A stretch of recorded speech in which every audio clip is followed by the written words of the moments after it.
Philemon Dabrah, 2011 winner of Literacy Challenge. And trust me, he's all grown now. He's a big man, and he's even bigger than me. Philemon, how are you?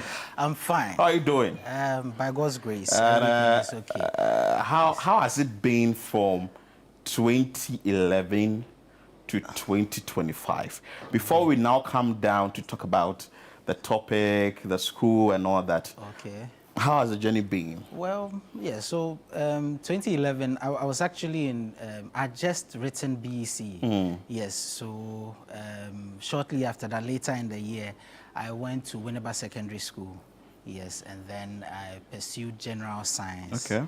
Yes, and then after that, so that was 2011 to 2014. And then I went to University of Ghana. Okay. Yes, to study medical laboratory science. Yes, please. And so finished in 2018.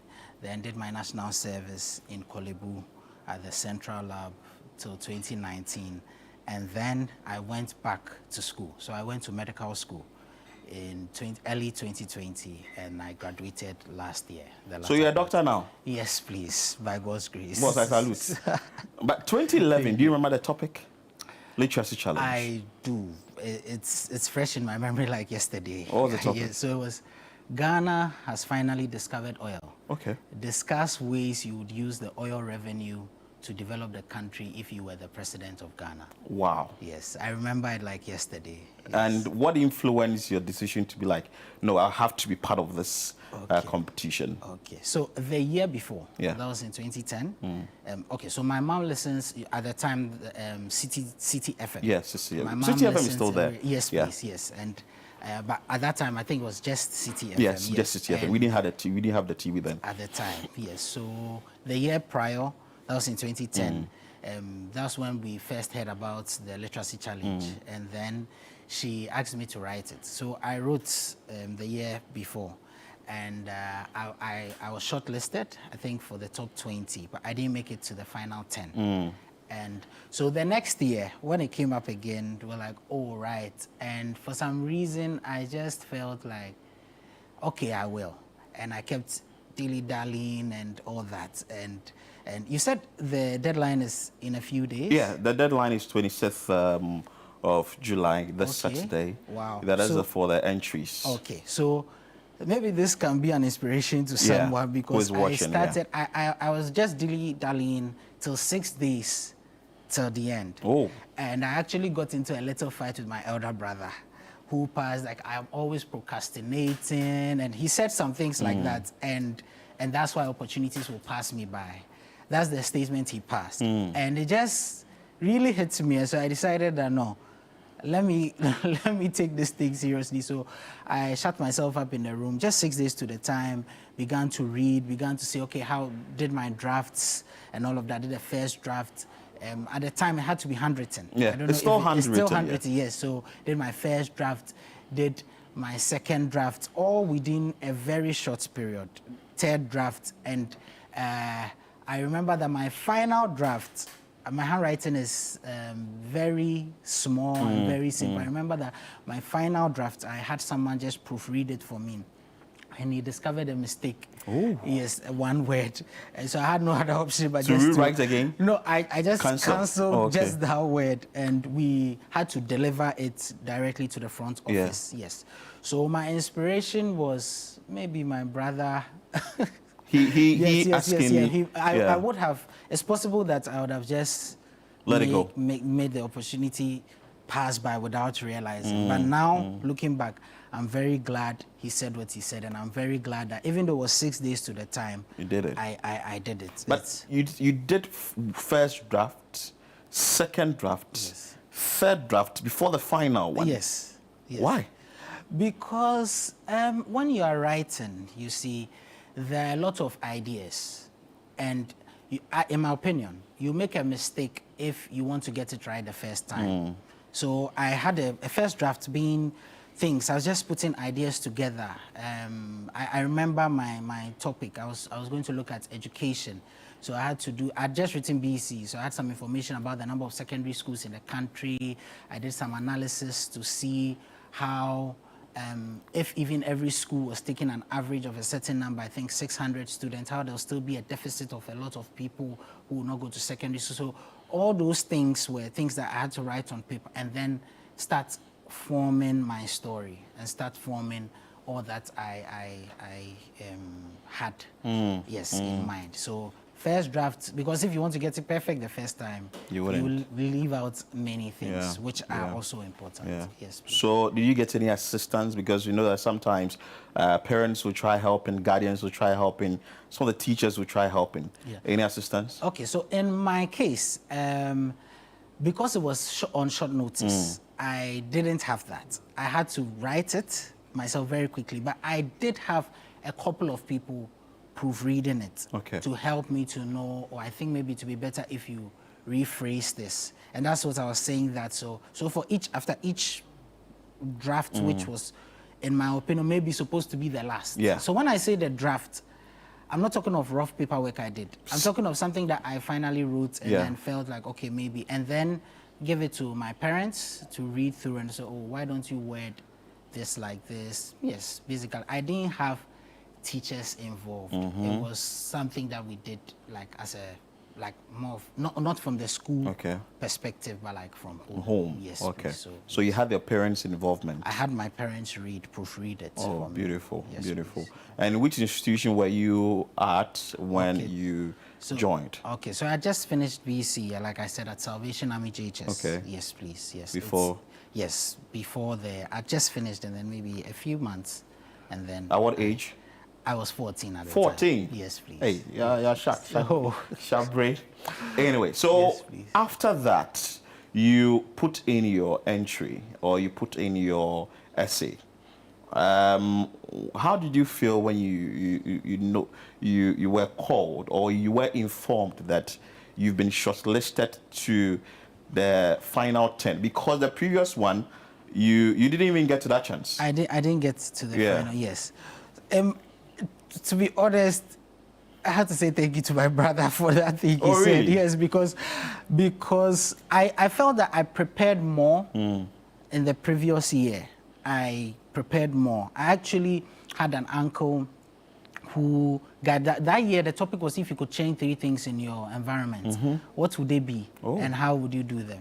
That was a 2010. That was 2010, and the winner, who I met later, I think Selassie Mensah, amazing, brilliant personality. Yes, but I think the year before I tried, I was more prepared, I was more enthused about it. But then later, the next year, because it was rather on short notice, so to be honest, I was just very happy that I took my shot and then I made it to the final 10. To make it to the final 10 alone was amazing for me, not to think of winning. And to be honest, I never thought that I could You could win. Yes, please. What was mommy's reaction or daddy's reaction when they saw that, well, now he's in the final 10? Gratitude. Yes, they were just thankful. I remember as we speak, the memories just keep coming. Wow. Yes, and we had to have this interview and all that. And when I came, I mean, the other kids around, there was the guy who actually placed second. I later on I read that he speaks like the president. Whoa. Yes, and he was 12 at the time. And he spoke like a president? He spoke like our former president, Nana Addo Dankwa. Oh, really? Yes, His Excellency Nana Addo Dankwa. You felt intimidated? I felt intimidated. You know, and he was good. He was good. But surprisingly, in my opinion, I was able to make it. Yes, please. Yes. So now your essay is in first stage. I'm sure you'll now be shortlisted again for the second one, then the final one. Yes. How was it going through the process? Yes, so throughout, I think it also happened over a short period.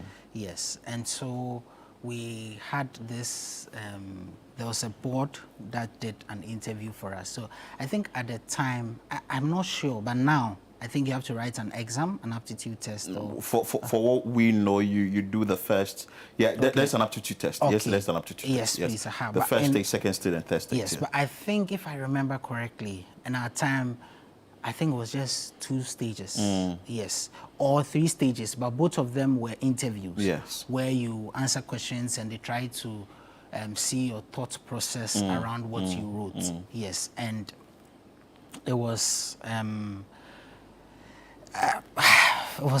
didn't know what was happening. I mean, now looking back, but I just had to. So they take your essay, ask you questions about it, and all of that. And yeah, I remember particularly one question I was asked about my essay. So I quoted from Robert T. Kiyosaki's book. Then Yes, you were quoting. at the time, I just read the book actually.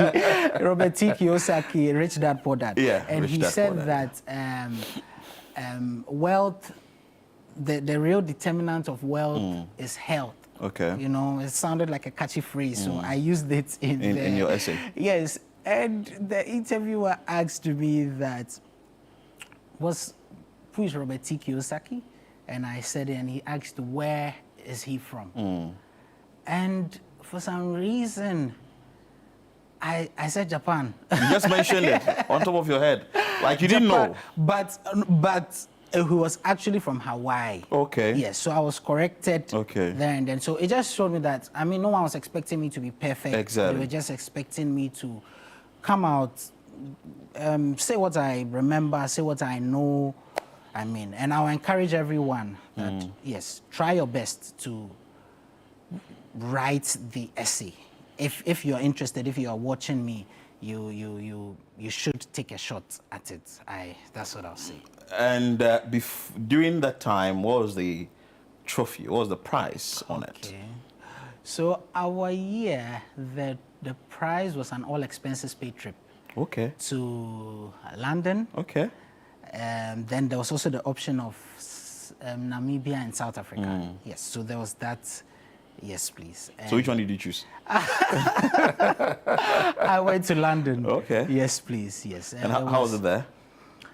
Great experience. Great experience. I think it's one of the things that helped me as a little boy growing up to believe that there was a lot that was possible. Yes, because at such a young age, having won, and then it was my first time ever. My passport, having to do a passport, and all of that experience was like great. It's for really me. exposed you. Yes, please. And when we went there, we did some number of days at a school. There was a whole list of things. Went to the London Eye, you know, a nice experience. Wow. But how has it shaped your life, 2011 to now? This whole competition you embarked on, Literacy Challenge, CTFM, has it shaped the life of Philemon? So, like I said, it has helped me to believe that a lot of things are possible, you know. At that age, it just began to expose me a bit by God's grace to know that, and especially when you travel, you see, wow, it's like, oh, okay, so the world is not just Ghana, my little space that I'm in. Yes, please. And it gave me some encouragement that I could achieve a lot. Yes, and so that's how it's helped. And in secondary school, went through it. Then university. It's shaped me. And it's also given me a certain.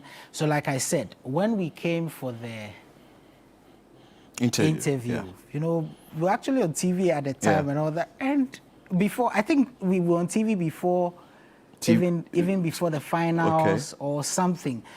And I was intimidated, honestly, because I remember he was from Red Church School.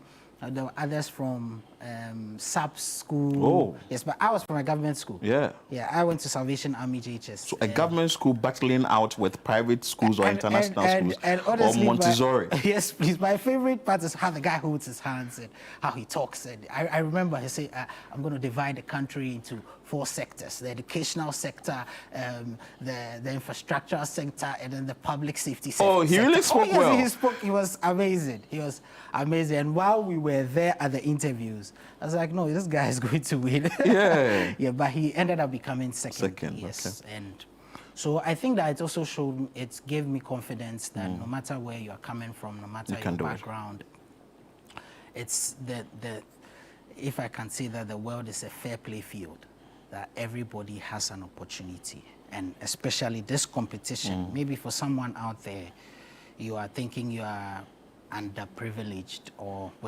I'm an example of somebody who can, who came through and made it. And so just to send out some inspiration to you that you can also, if you just decide to take your time to do it, even though I think it's 4 days to the time. Yeah, so today's Tuesday, so by Saturday it's done. It's never late. It's never too late. It's never too late. Yes. But what do you make of this year's topic? In less than it's not less than 600 words, discuss the effect of climate change on agriculture in Ghana. What challenges do these effects create for individuals, families, communities, and the nation?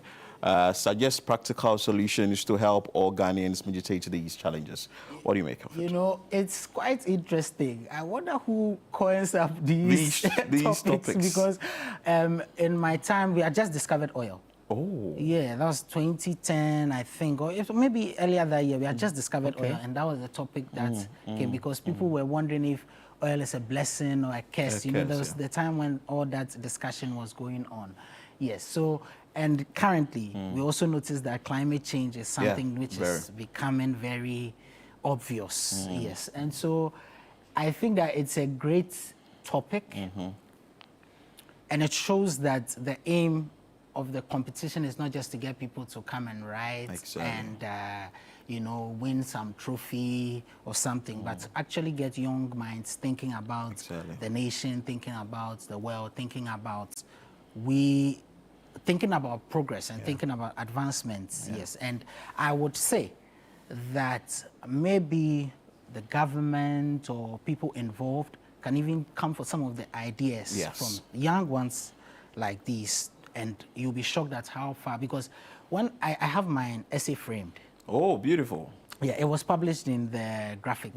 Yes, so I cut it out and then I had it laminated. And sometimes when I sit down to read it, I'm like, wow, a 14-year-old was thinking like this. A 14-year-old could think like this.